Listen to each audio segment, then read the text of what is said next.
We are Jura, an uncommon place with an uncommon whiskey. We are one road, one shop, one distillery, one purpose. We are wild hearts and an unstoppable spirit. We are the farmers, the shopkeepers, the whiskey makers. The ones who think difficult is worth doing. We're a population of 200 and a herd of 5,000.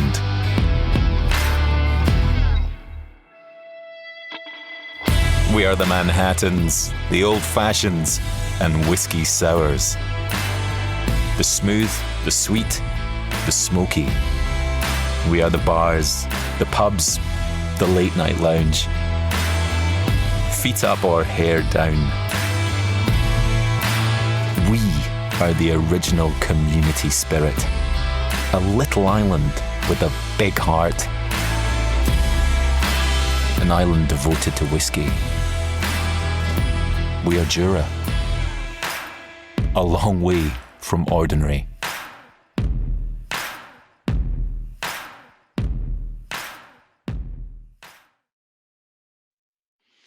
Mina damer och herrar, jag vill hälsa er hjärtligt välkomna till denna förhoppningsvis fantastiska kväll som vi kommer ha i samarbete med Whiskey and Whiskey. Mitt namn är Carl Lönndahl och jag ska försöka ta er igenom kvällens helt fantastiska både lina men också de gästerna som vi kommer att bjuda på här i Say Hello to Jura. Med mig har vi naturligtvis The Spirits News egna chefredaktör, mannen med ord som bara han och Gud kan uttala. Henrik Aflodal, välkommen till programmet. Mycket trevligt att vara här, Carl. Vi kommer att bjuda på en fullmatad kväll och vi ska träffa en enorm människa som heter, vadå? Gregg Glass. Ja, underbart. Korrekt uttalat, tror jag. Ja, Gregg Glass. Ja, och det är ju master blender, får vi säga ändå. Whiskymaker för Jura och ja, Dalmor också skulle jag tippa, men White and Mackay heter det i alla fall. White and Mackay, precis. Ja. Det var namnet vi skulle tävla om senare idag. Nu stack du ut hakan här och sa att han är Master Blender. Officiell titel är ju faktiskt trots allt att han är Blender and Whiskey Maker. Men vi ska gå in på alla de där detaljerna. Nu, det här med liveprogram, framförallt med Jura, det har varit en succé. Varför tror du att det är så? Därför att det är ju det mest fantastiska destilleriet. Det ligger där det ligger. Det ligger på den här ön med alla hjortarna, 5212 invånare sist de räknade, i alla fall när de gjorde den här buteljeringen som kom ut för någon vecka sedan faktiskt i Sverige, 212. Så det är en otrolig naturupplevelse att komma dit på den enda vägen med den enda minibussen fram till detta palmbeströdda destilleri, för det växer ju palmer där faktiskt, så att det är ett helt otroligt ställe är det. Härligt, du har varit där, förstår man då på en gång. Jag har ju varit där flera gånger, det har jag. Det jag önskar att jag skulle kunna göra någon gång, det var med på Fell Race, som är då en sorts bergsbestigarlöptävling som tyvärr är inställd nu i maj skulle den ha varit. Och då ska man springa upp på den här toppen bland alla stenar och så ska man springa ner. Och det bästa är att det är en Kaylee som väntar där nere sen. Det är en jädrans massa god whisky, mat och musik och dans, och det är vad man vill ha i livet, va? Låter helt underbart det. Och dagens program är ju lite unikt, för vi hade ju ett program som var här för 2 veckor sedan. Och då fick man ju en introduktion till Jura. Nu tar vi steget lite vidare idag, Henrik. Ja, vad ska vi göra nu? Berätta. Det vi ska göra idag är att vi kommer faktiskt ha med oss 3 whiskys. Vi sa förra gången att nästa gång då ska vi testa 2, men det blev 3. I sista sekund som kom fantastiska Martina springandes här och sa att men ni måste ha med en tredje riktig goding, och det är en fin åldersbeteckning på den, så jag ser fram emot att presentera den. Sen ska vi också presentera en nyhet som kom bara här för 2 veckor sedan till svenska marknaden, så det är mycket vi ska testa. Men framförallt så ska vi tala blending nu när vi har Gregg Glass med oss. And with that said, I would like to swap to English, and a warm introduction also to you guys watching us from Scotland or wherever in the world you are. You're most welcome to this show with the Spirits News and Whiskey and Whiskey in cooperation. Today, the show is a bit special. We will try out both some special releases from Jura. We will have one with a fantastic old age statement, and we will have a surprise for you in the end of the show, because in the end we will try out a new edition that was released on the Swedish market 2 weeks ago, and this is very limited. So we're looking forward to that. And with that said, I would like to say a warm welcome to the fantastic Gregg Glass. Welcome to the show. Oh, now you're unmuted, so now you can talk. Welcome. Oh, excellent. Well, thank you very much for having us. It's much appreciated. We love sharing with as many people as possible what we do at Jura. And I must say that this is probably the first time in the live show, so to speak, that we actually have a blender with us. I mean, all of us other guys, we're just amateurs sitting here speaking. Yeah, I think he blended that way and this way. But today, everyone has a unique opportunity because today they can ask you questions through Facebook, right? Yeah, absolutely. As well as sharing the whiskies that we create, we're all enthusiasts. Us as whiskey makers. If we don't have the heart and passion, the same as you guys do, we could never do the job to the best ability. And just to ask you, I mean, the title that you have with blending and whiskey maker, I mean, what do you do in a normal day? Could you describe your normal day? What do you do in the morning during lunch? What do you do? That's a very difficult one. Today, there's very much not normal, put it that way. But a typical day, we're assessing samples, whether it be single cask samples or even blended samples or prototypes. So every day we're nosing, tasting, and so for example, in the sample room here, I've got around about probably 150 cask samples that I've looked at today, which is a mix of different sort of products. But it's every day will be a sensory experience of some sort.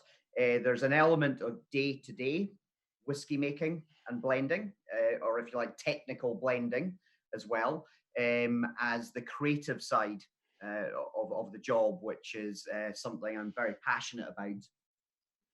Yes, and I understand now, I mean, during the times that we're all living in the world, I mean, you can, of course, not be out as much as you would like to and try all of this. So I know for a fact that you have built a sample mountain at home. Is that true? Can you show us it? Yes, I certainly have. My wife is very patient. Yeah, she's very patient, right? But in these times, within the whiskey world, the whiskies are still aging. There's still a lot of processes, and because of our relationships around the world, when it comes to sourcing the best quality wood, the best quality casks, then we're on the phone with each other and on video conference as well on a daily basis. So we have to keep things moving for when we get back to normal, which will hopefully be soon. And could you show us a bit around your room? Because I know for a fact that you have some fun 360 things here that you can show us. Sure. Yeah. It's maybe not the neatest, the cleanest at the moment, but well, you can have a nice little view of Glasgow at the moment. So we look over the center of Glasgow in the sample room here, and you'll see sort of the mountain of samples that we've been looking at today. So again, every day we're nosing and often tasting the samples as well as moving that forward. So this is our sample room here in Glasgow. So this is where we will do a lot of the quality control, final approvals, but also a lot of the creative work as well, coming up with the prototypes and recipes and monitoring that over time. And obviously, it's very important for us to be in the warehousing, doing the same process, as well as at the distillery as well. So it's a blender's role is quite expansive, quite large. It's not just sitting in a sample room. No. Really, it's being about being out there. And for me personally, the thing that I'm missing most is being out in the forests in particular. So that as things open up, I'm looking forward to getting back out there, selecting trees, for example. Yeah, and I'm guessing here that we will get some questions about your samples, maybe what's the most expensive one that you have, and et cetera, et cetera. But let's come back to that. I will start with just to say hello back to a lot of people right now writing comments. So hello back to you, Bengt-Åke. Nice that you are here with us live. Also very nice, Tommy and Inga-Britt are saying hello from Aneby. So hello to you as well. Please ask any questions that you want. Now, before we start and jump into the tasting and also a virtual walk around of the fantastic distillery, let's once again say hello to Daryl Haldane. Welcome to the show. Hi guys, how are you doing? And Daryl, I mean, from the last time when you were here, has anything developed? I can see that your beard has become a bit larger, hasn't it? Yeah. I've been developing this fantastic beard. It's going quite well. It's getting very long. I need to get some beard oil, or I need to get rid of it. To be honest, it's getting to that stage, unfortunately. Yeah, your title is Global Ambassador. In your normal day, I mean, I guess that you have been to Scandinavia a lot. Is Sweden your favorite market, would you say? I would say Sweden is one of my favorite markets. One of your. Yeah. The reason why is I used to come over all the time. Cinderella cruise. Yeah. Used to go up to the whiskey clubs around Sweden and meet a lot of the guys that are so passionate. And there's very few places in the world where people are so interested in the detail. So I'm really happy that Gregg is here on the call, actually, because it means that all the difficult questions he can answer, which is great. Yeah. And I would like for you today, Daryl, to do a pitch for Jura. For us guys here. So a brief introduction to the Jura brand, and then we will jump onto some history that Henrik will tell us about. So what's your elevator pitch for Jura? 3 things, very easy. Okay, the island, the community, and the whiskey. And the island itself is fantastic. It's in between Campbelltown and Islay, so it gets the best of both worlds of these 2 famous distilling areas. The community, 212 people. And the reason why the distillery was re-established in 1963 was to bring prosperity to the island. So that's a very important part that you must remember about Jura. And today that's still a massive part of what we try to achieve. And then you have a fantastic whiskey. And I don't need to explain that. Gregg's here to do that today. So that's it. So don't get stuck in an elevator with me because I talk too much. So there's the truth of that right there.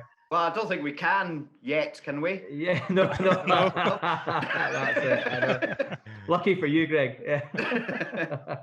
So for you guys that joined us the last time and saw the show, you know that our fantastic editor-in-chief of the Spirits News, Henrik, has been digging into some Jura history. So I would like to give him a few minutes here and give us the background of everything around Jura. And then maybe you can confirm or deny everything that he says. So please, Henrik, give it away. Thank you, Carl. We'll move way back in history, and it all started in 1775, about when the laird of this island built a mill with a kiln capacity in Craig House, which is the only place where you actually live on this small island. And the first real distillery was built in 1810. The name was Colnan Elan, or something like that. It's in Gaelic. It has obviously something to do with Cool Ela, so it's the sound of Isla is the English pronunciation of that. The first license, 1831 by William Abercrombie, and then we'll jump to more present times or not. It's 1875, 100 years after this mill was built. Then James Ferguson came to the island and refurbished the place for £25,000, a lot of money in those days. He put in a big wash still and 2 smaller spirit stills, and started making whiskey for real in big time. For a while, though, because in 1900, the place was abandoned over a quarrel with a rent. So the family Ferguson, they went for Glasgow and took away all equipment and left an empty shell.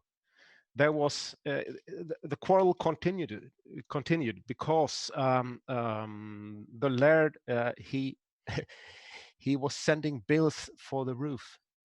No, he was sending bills for the rent. So the guy removed the roof, and then he didn't have to pay the rent anymore. So that's a strange story. Anyway, let's go to the 1960s, or actually 1958. That's when the Scottish Brewers Limited took the place under the wings. This daring project was, as Daryl said, was initiated by landowners Robin Fletcher and Mr. Riley Smith. And they contracted a guy called William Delmy Evans, entrepreneur and distillery builder, responsible for instance, Tullibardine and also Glen Alki, and he was involved in the Macduff Deferon plant also. So, but before he accepted this project or mission, he had to take a flight certificate and he had to acquire a plane so he can move to and forth this small little island in the sea, Isenberg. When this place opened in 1963, the 26th of April, they didn't make that smoky, peaty quality that they probably did in the 1800s. Instead, a more light, perhaps lightly peated Highland style whiskey for blending purposes, which we might ask Gregg later what he can, because they retracted the more original style, which is more peated nowadays. We'll jump to modern times because in 1994, White and Mackay eventually took hold of this property. And well, what happened after that? Guys, help me out. That was a question, Henrik. You don't know what happened after 1994. Well, I think that I Gregg could think fill these us in guys with that. It sounds as if you must would know. Yeah, I'm absolutely. surprised. Yeah. Daryl, do you, I'm happy to No, take that I'm one. saying I'm surprised after all of that. Henrik doesn't know what happened after 94. Did the internet stop after that time? Yeah. But I mean, the recent history, and I think I might answer a question that might come up soon anyway. But the history since then is that Jura and the world of single malts have radically changed, and really, Jura, with the different styles that of the whiskies themselves and the past expressions, really showed different aspects of production. And almost to preempt possibly a question that some people will have is, why going from perhaps those older styles, some of you may have known Origin or Superstition, for example, is around about 3-4 years ago, we then looked at the range coming out with a mainly led by the beautiful freshness and fruitiness and creaminess of the heart and soul of what Jura is and has been, but using and utilizing a very delicate, clean smoke ingredient, which is more like what I class as almost like salt and pepper when you're cooking. And what that does is it lifts that natural beauty and freshness. So the newer range that we've brought out, which includes our Jura 18 and Jura 7 wood, all have an element of a small proportion of a peated component or a smoke component. But that's really not the dominant element. It's really about the uniqueness of the whiskey making practice, the distillation, the cask selection, and we use that component slightly differently. So since through those years since the 90s, from a liquid point of view, and what we're offering to consumers has varied over time. And for us, we're in a really good position with our new range to be able to really share what I see to more people as well. So we're quite experimental in recent years with our use of different types of casks, looking at a lot of different experimentation that's going on there, but not just experimentation for the sake of it, but more about sharing the unique flavors that we can get from that small community distillery that's on the island, really looking at how we can offer within that style that people can maybe understand is still a good variety of characteristics and flavors, rather than going from the very, very smoky to non-peated. For some people and for us on Jura, is we want to really share to as many people as possible. So those people who are real whiskey, sort of peated, smoky whiskey fans, tend to have that educated palate where they can pick out these elements from the Jura range there, but also it's an element, it's a part of that recipe. And so some people who are maybe not quite as accustomed to it or prefer maybe a slightly different style can appreciate those elements. So I'm very fortunate to be able to be, working on Jura and having worked on Jura for some years now, in terms of the styles that we can bring to people. But I don't know, Daryl, from your perspective, having been in a business from, and your experience in the drinks industry, what for Jura, from your personal opinion, so since the 90s, how have you seen that sort of flow? No, I would agree. I think the big challenge has always been this swing from the origin 10-year-old, which was creamy, peachy, no smoke at all, to Prophecy, which was almost like you would expect from an Islay, smoky bacon, that style of smoke. There was a big range of flavour within the range, which made it, I think, quite difficult for people like me who were working in bars at the time, and a whiskey drinker as well. You weren't really sure often what you were going to get from a Jura. So I think what's great is that we're able to combine what used to happen in the 1800s, which is this idea of a little touch of smoke coming through as a salt and pepper, as a nod to the past, to the reopening of the distillery in the early 60s, which was to a whiskey that was to appeal to the big blends of the day. And the big blends in the 1960s were Cutty Sark, J&B, Johnny Reds, lighter blends that were consumed in a different way, lighter drinks, mixed drinks and stuff like that. So it makes perfect sense that we've had a chance to look back in the past and, get something really exciting out there, which is some of the whiskies that we're going to try. Great. And I mean, speaking about Jura and the distillery, I mean, we're all at home. Who would like to take a virtual tour of Jura right now? You're all in for it. Good. So let's give it away with Mark Bruce, who will give us a 3-minute walk around in the distillery. Hello, Sweden, and welcome to Craig House, where most of our tiny community's 212 souls reside here on Jura. There's the Paps there in the background as we look out towards the 5 tiny islands of Small Isles Bay.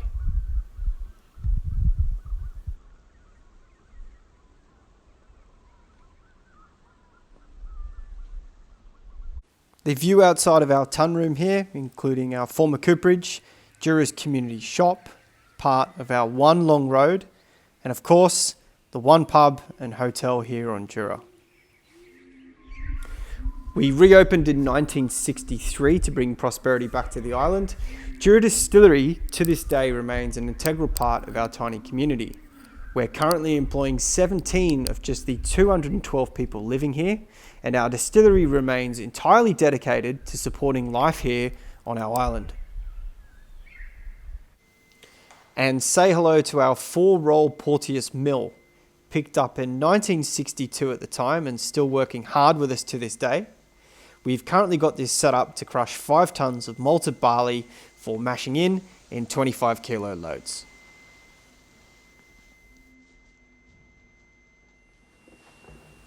Now this is our 5-ton stainless steel Launter mash tun, upgraded in 1979, and since production moved to 24 hours a day in 2011, we're able to run 5 tons of grist per mash, 4 times a day, totaling 28 mashes per week.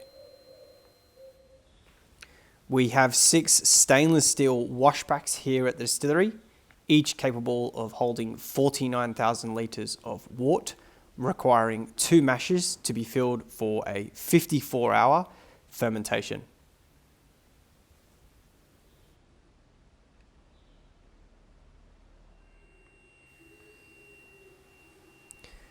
Considered to be some of the tallest pot stills in Scotland, our 2 wash and 2 low wine stills allow us here at Jura Distillery to produce a wonderfully light and floral new make spirit.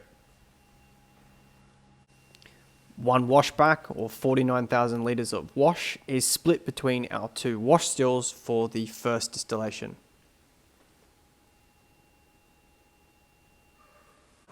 The remaining 16,000 litres of low wines will now commence its second distillation for 10 hours, where we will cut our foreshots, middle cut, and feints here at Jura Distillery.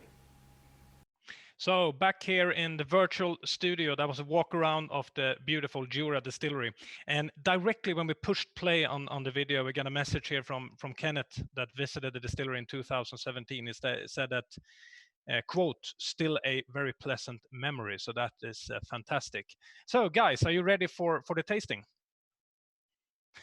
Good. You're all muted, but I can see the enthusiasm in your eyes. And good. And you got your glasses ready. That's superb. So we shall start this day with something that is from the core range that is available here, called 7 Woods. And Henrik, he has been speaking about this one all week because he can't wait to hear what Gregg would tell us about this fantastic dram. This one is available at Systembolaget for 698 kroner at the moment. So, Gregg, could you give us an introduction on this one? Absolutely. Jura 7 Wood, if we go to why was it created, where was it born from? Really, Jura 7 Wood was born from some experimentation, some trials, looking into using new oak from different areas of Europe, but specifically for this in France. And these were laid down many years ago, and there were more than 6 sets of cask types that were laid down from oak from different forests in France. And part of that experimentation was to look at what are the flavor impacts that you get from terroir, from oak species, things like drying techniques and toasting and charring trials. And this really fascinates me and fascinated me.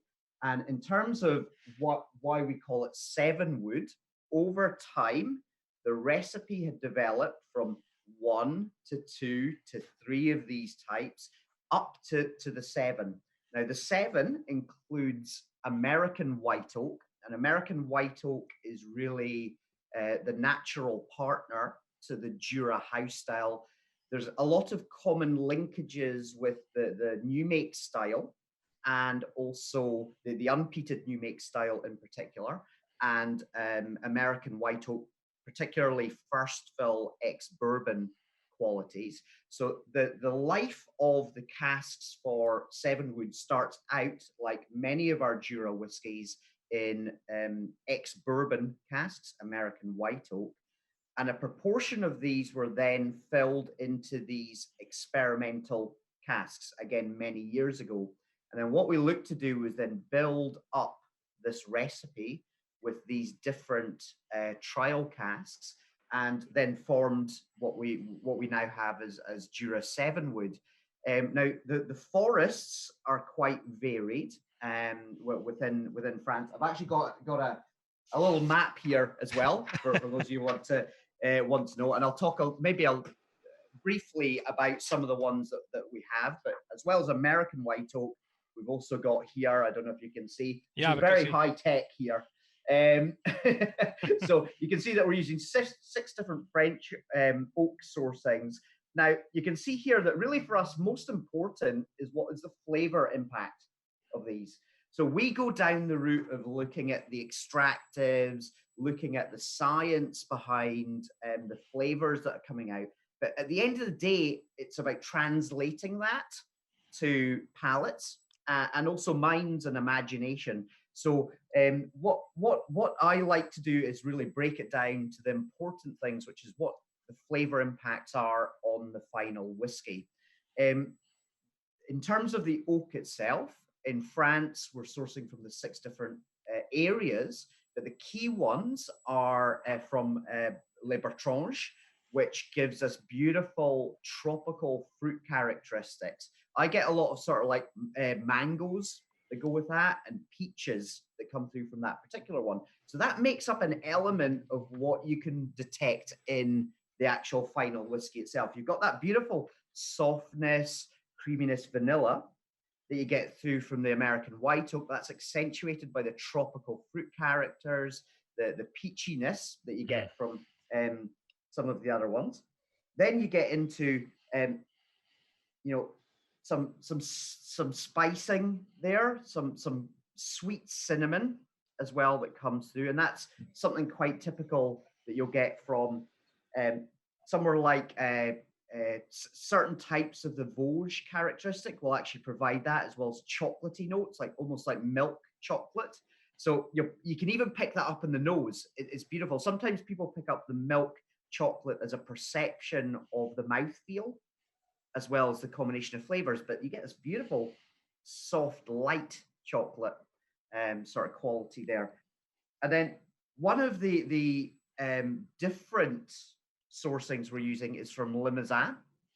Now, of course, that's a very famous area for sourcing oak for the cognac industry. Now, most of the oak that you find in France is called Quercus petrea, or sessile oak, and that tends to give you softer, fruitier styles of characters. So that makes up most of the French oak that we're using for our Jura 7 wood. But Limousin gives you that weight, palate, more rich spice sort of qualities. And there's a lot of different reasons that you get this variability. There's the ground conditions, the trees, the age of the trees. Typically, the oak that we're sourcing is around 200 years, but it can go to 250 years and beyond.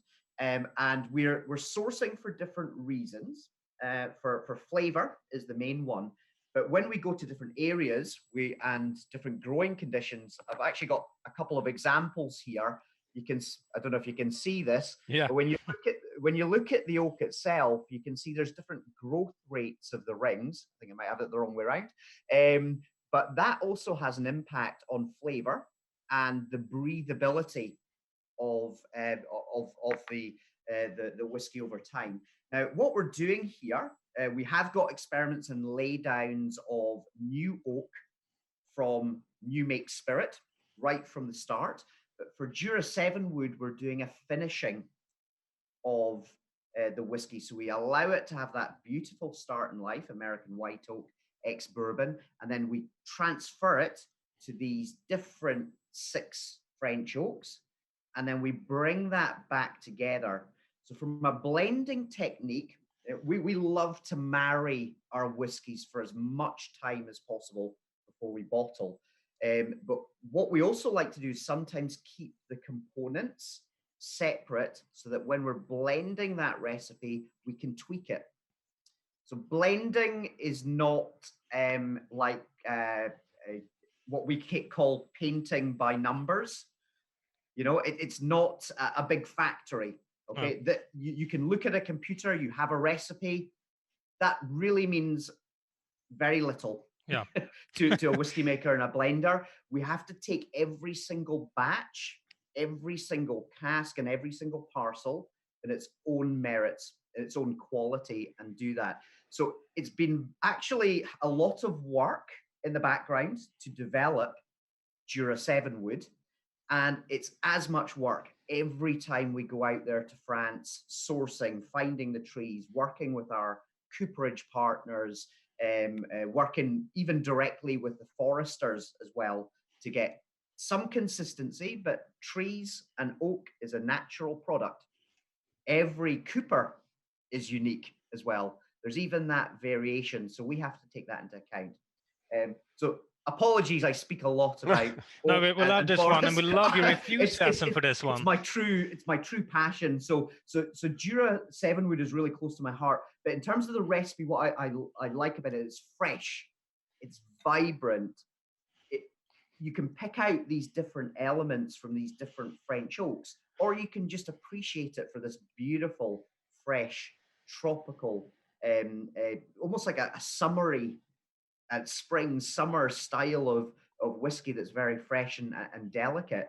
And out of the, many of the Juras in the range, many people maybe detect maybe a little bit less peat smoke characteristic within this one, and it's really led by that beautiful natural beauty of great oak.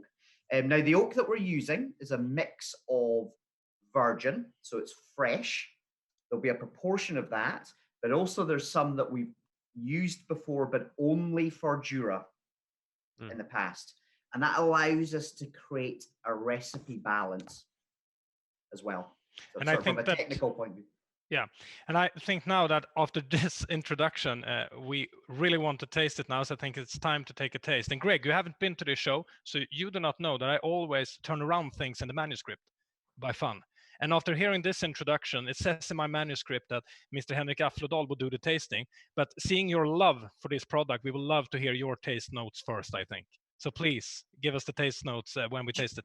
Sure. I mean, for me, it's like all my favorite fruits, all my favorite tropical, summery, fresh fruits, and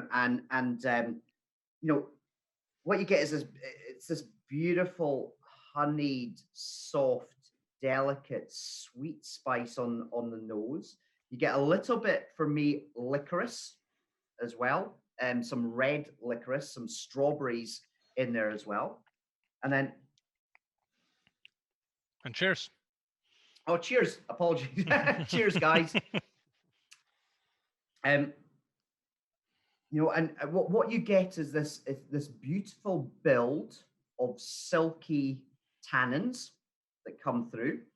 And that's because we've given this, the new oak as well as the reused French oaks is a good time to marry as well. So you tend to find new oak can be quite aggressive sometimes, so you need a good bit of time for those tannins, particularly with something like Limousin oak, to develop into the silky, smooth mouthfeel and quality. I get that lovely peach notes. I get spiced peaches, poached peaches with syrup on the top, so you've got that beautiful light syrup notes to it as well. Some ginger cake, but like light ginger cake in the background as well, which is accentuated by some of the elements with the tronqué or troncé oak that we're using. You get a little bit of that beautiful thing there. So for me, I might break it down into some of the individual oaks, but really it's a beautiful rounded crowd pleaser is how I would call it, because of that freshness. Superb. And actually, with the time going here, we need to move on to the next one, actually. And this one is picked by you. I got information about that. We were only going to try 2 of those, but suddenly we throw in one favorite of ours as well, actually, because this one, for you who watched our last show, you know that we tried out the 18-year-old, which we are going to do today as well. And we said that you said that the other one is a crowd pleaser. Well, look at this one. This is on almost the same price level. It's actually 1 krona less than the other one. An 18-year-old for 698 kroner. That's absolutely amazing and fantastic. So, Henrik, could you give us what's on your nose at the moment? Well, we got a lot of wood notes. We got some, don't know the word in English, ekfaner. It's oakiness. It's a bit oily, but learning from the past occasion here, I need to water this a little bit, because that brings out a more clean, fresh. The fruit comes out now. It's sweet red caramels. It's appleish, dried apple chip. In the behind of this, you got the fragrant notes, and you got kneck. What's that?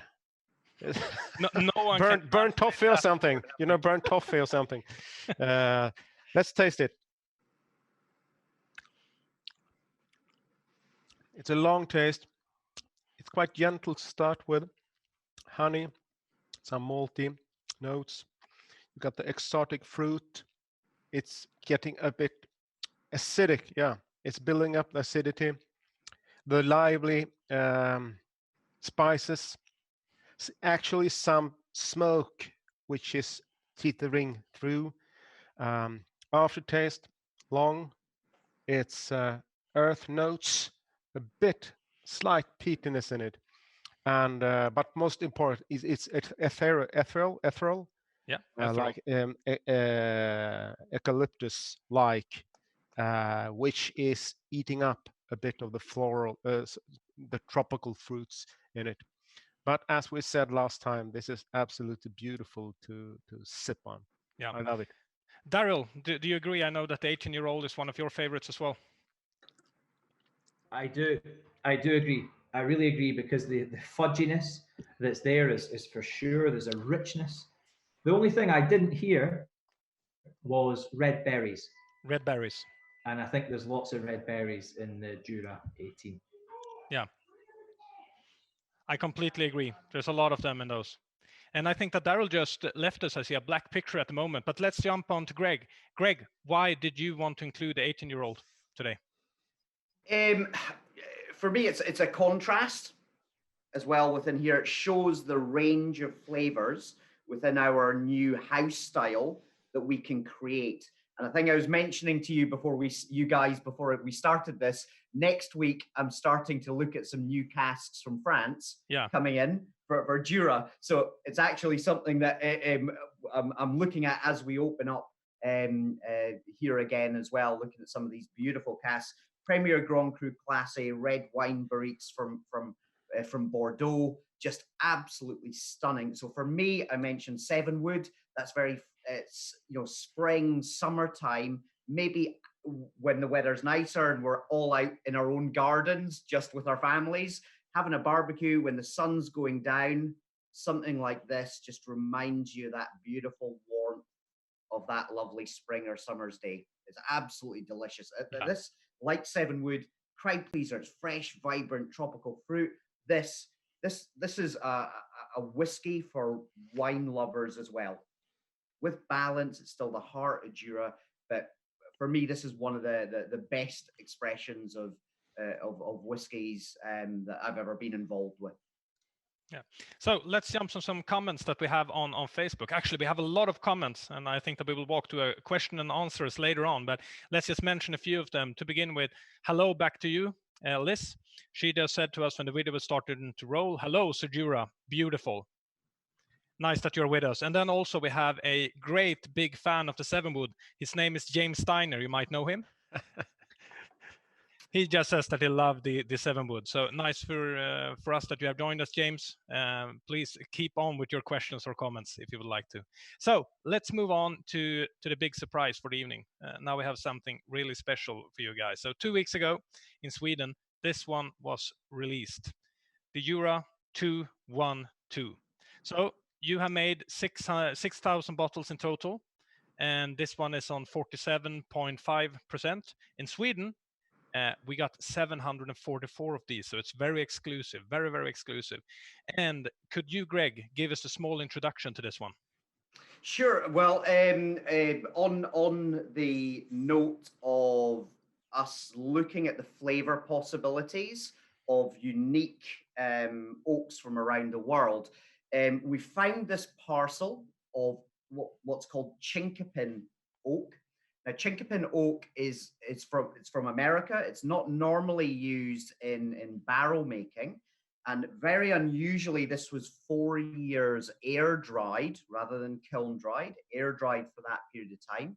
We then applied a char level 4 on that, And the reason that we did that was we could see the common linkages of certain flavors. The chinkapin oak itself adds this beautiful, warm, spiced honeyed notes, but particularly citrus, almost lemon qualities. And that's something you get in the new make spirit as well. And so there was that common linkage, that partnership of those flavors that we felt would be quite useful. So this is a 13-year-old age statement, but that's been finished for around 2 years with this chinkapin oak that is very, very unusual, particularly with the amount of time air drying as well. Gregg, is that new oak, virgin oak you've used, or is yes, it correct for 2 years? And again, char level 4 that we'd applied to that, and it's something that you're starting to see in the Scotch industry, and some other people are starting to use chinkapin oak as well, which is fantastic to share to more people these opportunities. With the flavor that can be there. But for me specifically, what it adds to this is that lovely warm honeyed notes, but also what we call lemon drizzle cake. So like a lemon cake that's moist, and it just gives this beautiful mouthfeel. That's one of the reasons we wanted to have it at that higher alcohol level as well. But due to the rarity of this chinkapin oak, we couldn't produce a lot of it. And it's, again, 100% finishing. So for me, I love it. Again, it's showing a different side of what can be done with new oak, but still staying true to the core characters of what's produced on the island. American distillers call these barrels sweet barrels, which sounds like what you described, that it increases the sweetness. What about the vanilla component? So the start of the life is, again, back to American white oak. That we've got there. So we do drive that through. The vanilla notes, there is still that element, but the way that we have heat treated it, what you find is that vanilla note is there, but really we're looking for that more warm spicing notes to it, and that sweetness, which is, for me, it's almost like not a clear honey sweetness. It's more like a set honeyed sweetness that comes through, going into slight burnt sugar notes through towards the end.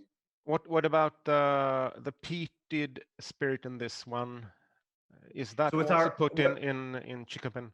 Yeah, so with our the way that we deal with the recipes for our peated element is it always makes up a small proportion of the characteristic that comes through the end of the process prior to our bottling. So whenever we're doing a finishing, we then apply that rule to the start of the process.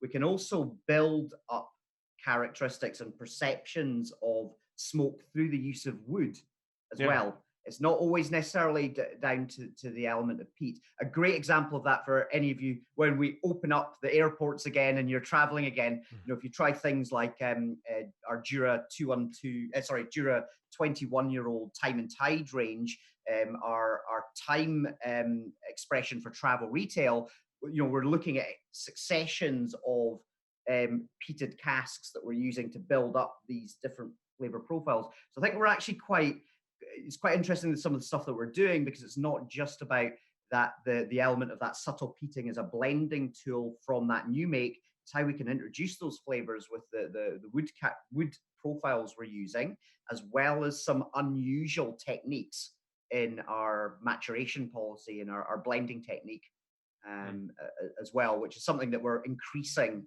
with Jura. Yeah. So shall we have a nose on it? See what it is? Yeah. So whose turn's this? Yes, and you can start, Henrik, with the nose. Yeah. And then actually this time, I was muted this time. Could you see that? Great. I'm always on the right side of the mute and the unmute. Then I would like Daryl to give us the taste afterwards. How does that sound? We're mixing it up a bit. So this is 47.5. It's got a fruit caramels. It got an aromatic. It's like pine wood, actually. It's some vanilla fudge or something like that, and also tropical air in the middle. some fluffy tutti frutti. Tutti frutti. You know what that is? Well, it's quite a big one, actually. It's got body, but it's rounded, the nose. So I'm not bothered by the alcohol level at all here. It's like captured by the whiskey in the glass. So taste-wise, what happens, Daryl? Mr. Daryl. So I think, as I was talking earlier about the 18, where you get the red berries coming through, you might have been cut off. Sorry, my signal's not perfect, but the this one has lots of cake. Do you know what it's like? It's like walking into a pastry shop, you know, where it's got lots of vanillas, lots of sugars, lots of butters, and in there's a lovely sweet note. And for me, it's almost like a Danish pastry, lemon drizzle cake, or pastry where you have apricots with syrup, lots of butter and things like that. So the palate really gives you that, but there's a nice dryness, a nice astringency, which you can tell is coming through from the oak. That oak is still full of tannins, lots of lovely dry notes, which grip it to the palate and carry the finish. So this is the style of whiskey, personally, I adore. I love lots of American oak. Yeah. And with American and European oak, and this actually goes for some of the components we're using for 7-wood, you walk around a cooperage and they're dealing with new oak. You get these beautiful aromas that are through there. And some people tend to think of it like a carpentry shop, like a woodworking shop, these aggressive sort of wood characteristics. But you go through and you look at this gentle toasting, or even sometimes heavier firing, and you put your nose inside a cask and you get this beautiful fresh baked bread, like going through a patisserie. You get those like apricot tarts and the baker's sugar and all these varieties of flavors that come through, and that baked quality, that sort of artisan bakery style is something really central to the 212 as well. There's all that myriad of flavors. For me, creating a whiskey and being a blender, part of our job is we're creating great harmony within a recipe, but also for people who've got those palates and want to look for it, is find all these beautiful nuances and different flavors within there. How about that? And did you see how he just thrown himself into describing the taste? Because I was trying to say in the middle there, Gregg, what's your take on it? But you guys, you don't need me. Next time you can do the show without me. I think it's amazing. All right, guys. So this one is available, as we said, at Systembolaget, 740 bottles only.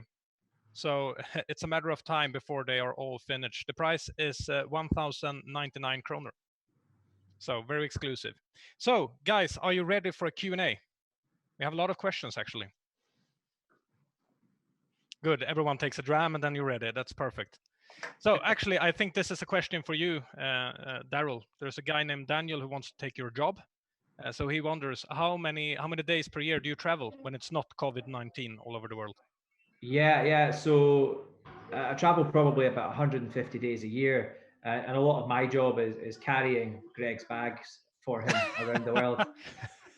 So he's more than welcome. You're the one that loses them, yeah? No, but I'd say about a third of our time is traveling and sharing the stories of our whiskey distilleries. Great. Then we have a question from Netta. She wonders if there are any very nice looking t-shirt that you can buy. So I got some information for you here, Netta. Send an email to info@arkussweden.se, info@arkussweden.se, and they will contact you back and make that out. So there's a question from Christina. I think that this one is for Gregg. Is there an education or an exam that you can take in order to become a blender, or how do you become a blender? There are lots of different routes and backgrounds to blenders and master blenders throughout the industry. For me, it's really, you have to have a combination of different aspects rather than just one sole side of things. So obviously having a technical understanding of distillation, blending techniques, wood maturation is very, very important. to have the ability to be able to then translate that into how you communicate with people, but also how you communicate it back to the whiskey making process is very important. Also being quite hands-on, for me personally, is something that's very important to have an understanding right the way through the process. So for me, my personal philosophy is excellence at every level. So to have the ability, that technical ability, the understanding of the flavor and chemistry side of the job, but also to be able to get stuck in, as I say, get your nose dirty and your hands dirty. So I'm probably a little bit unusual in the industry, sort of going out to forests with my chainsaw and building casks and toasting them and things like that. But it allows you to understand every single part of the process. And that's super important. So for me personally, I've gone through different elements. This is my just over 20 years in the industry. When I started out as a teenager, I worked at my local distillery as a tour guide. I used to share my passion and knowledge. I fell in love with whiskey. I did some formal technical training, but most of my experience has actually been in sample rooms, working with other whiskey makers, working with coopers, other blenders, vatters. And what's really important is we're a team. So I often classify myself as a whiskey maker, but I call the whiskey making team everyone who is involved in Jura, because we're all part of the community and we're all part of the process of making something that we're sharing throughout the world. And what I find amazing about a community of just over 200 people is that you guys know about us. Yeah. And actually, there's an add-on question to just that question about the family and everything. And yes, we know about you. And Christina's added on a question. And is that, let's see here, can you do an intern course or program at Jura? That'd be fantastic. I think what we do is when we welcome people, we really do give them quite a deep dive in terms of what we do, and not just in terms of the process that we do that. I think that's one to email through. Yeah. I get that. So we will get back to that after the live show. So a question from Gustav. You decided to make Jura an overall peated dram. What's the difference between using peated or unpeated malt in the Jura still? Like chemical, character shift, challenges when blending the two together? So with the peated element, typically it depends on the year, but it's around about 3 weeks in the year, sometimes 4 weeks in the year that we're doing the peated new make spirit, and that's generally in the winter months that we do that. We find that gives us and we sort of change the cutoff points as well, so that can give us different characteristics and maximize that element of the peated characteristic. So in terms of how we're dealing with it as whiskey makers and blenders, is we're doing that after the combination, after that aging process. So we're doing it after 10, 20, 30, 40 years, is combining that at the end. And sometimes we recast that recipe further in the development. But our main production is our unpeated new make spirit. And that new make spirit has a beautiful sort of citrusy, creamy, fruity, fresh note, which links well again with American white oak as that natural partner of how it starts its life. The peated element usually spends its life in the American white oak, and the unpeated elements go into the finishing process for the red wine for 18-year-old, for example, and then we combine those at the end of the process. But it's quite a clean smoke. The smoked element that we're getting it's not that heavy earthy style. In terms of the phenolics, the parts per million, also different years we distill different levels as well. And again, from a blender's point of view, is then making that single malt, we're able to combine these and give different flavor experiences. Yes, and I think we have time for one more question. I think that you in bits and parts already have answered this question, but it's a question from Eric. Creating a new whiskey like the 212 that you just presented, how do you go about with the assignment, like steps, procedures, decisions, and etc.? How do you start? How do you finish? Yeah, so it can sometimes be that an individual cask or an individual parcel will speak to us. And it'll say, we want to be released from the island, for example. And what we'll do is we'll then create a whole whiskey based around that. It may end up being just that single cask, or we may feel, we can just tweak it. We can improve it by adding this, that, and the other thing. So sometimes it can come from just the whiskey speaking to us. It can often come down to a creative thought process or idea. So during the lockdown, I've changed the radio station that I'm listening to at home in my home blending room.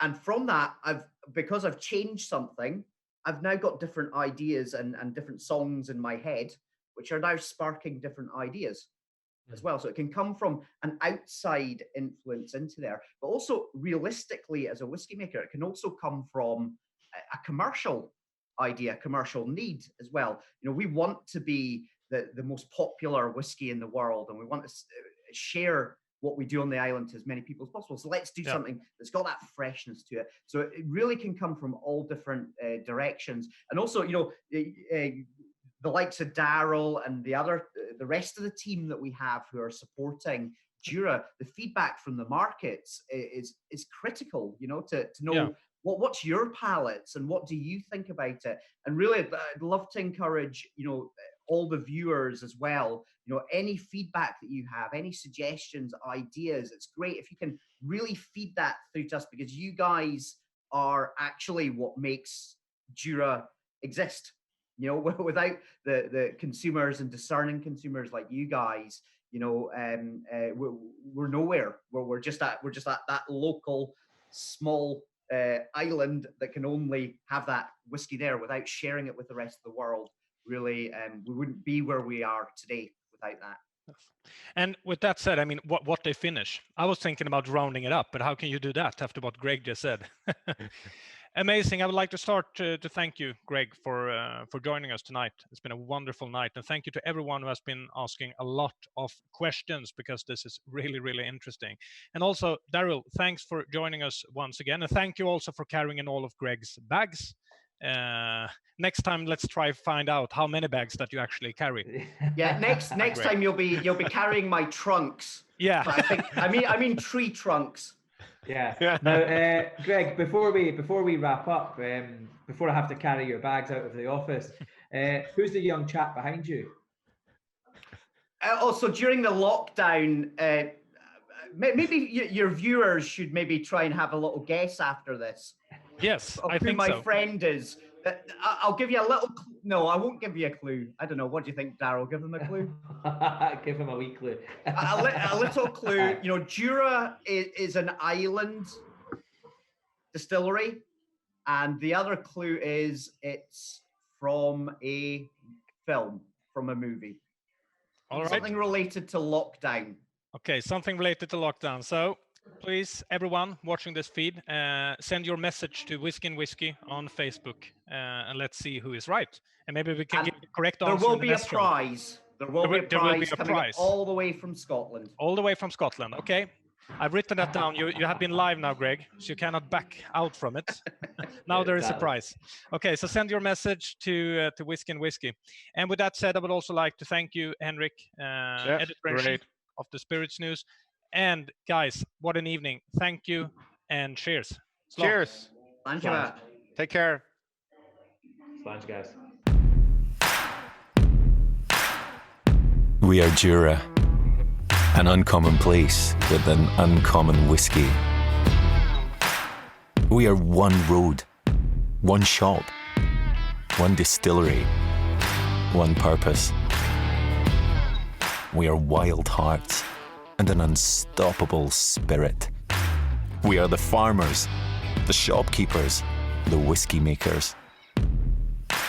The ones who think difficult is worth doing. We're a population of 200 and a herd of 5,000.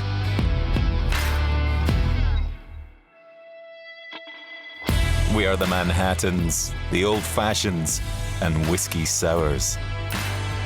The smooth, the sweet, the smoky.